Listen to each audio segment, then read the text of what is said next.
নমস্কার। আমাদের ধারাবাহিক অনুধ্যান মা শারদাই সাক্ষাৎ অন্নপূর্ণা, এই অনুধ্যানে সবাইকে স্বাগত জানাই। নবরাত্রির সপ্তমী তিথির দেবী কাল রাত্রি। দশমহাবিদ্যার একটি মহাবিদ্যা হলেন মা ছিন্নমস্তা।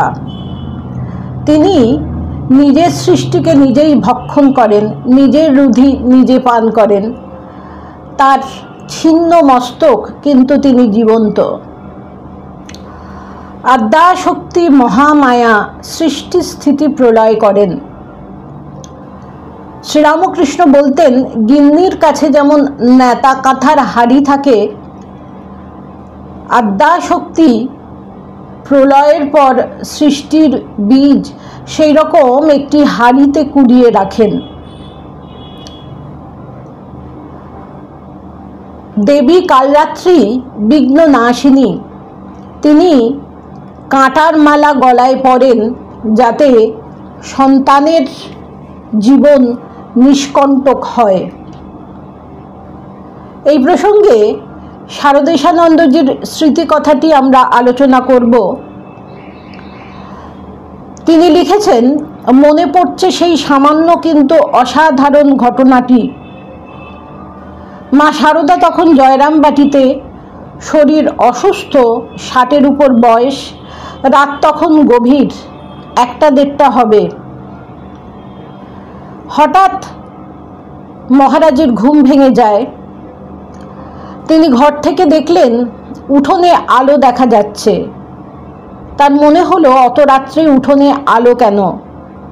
তিনি বলছেন, কৌতূহলী হয়ে তিনি বেরিয়ে গেলেন।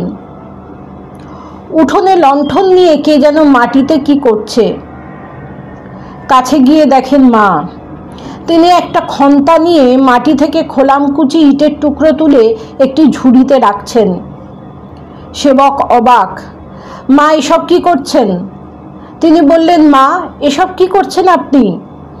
ধরা পড়ে গিয়ে সলজ্জভাবে মা বলেছিলেন, এই খোলামকুচি ইটের টুকরোগুলো তুলে উঠোনটা পরিষ্কার করে রাখছি।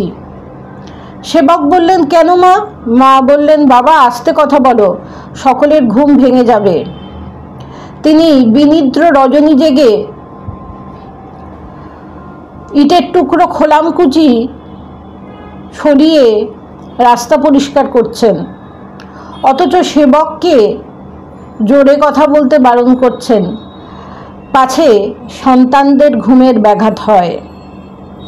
মা অনুচ্চ স্বরে বললেন, দেখো বাবা, কলকাতা থেকে সব ছেলেমেয়েরা এসেছে, ওরা শহরের লোক, খালি পায়ে হাঁটার অভ্যেস নেই। এখানে এ বাড়িতে ওরা সব খালি পায়ে হাঁটে।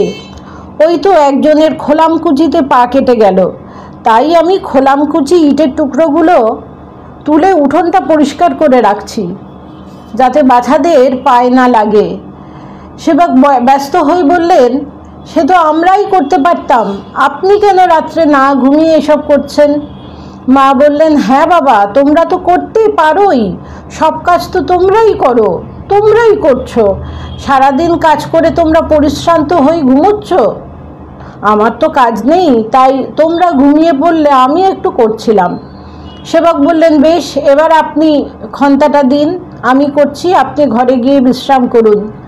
মা কোমল কণ্ঠে বললেন, বাবা তুমি করলে তো আমার করা হবে না, আমি যে মা, মা ছেলে মেয়েদের জন্য কত কি করে, আমি তো তোমাদের জন্য কিছুই করতে পারি না।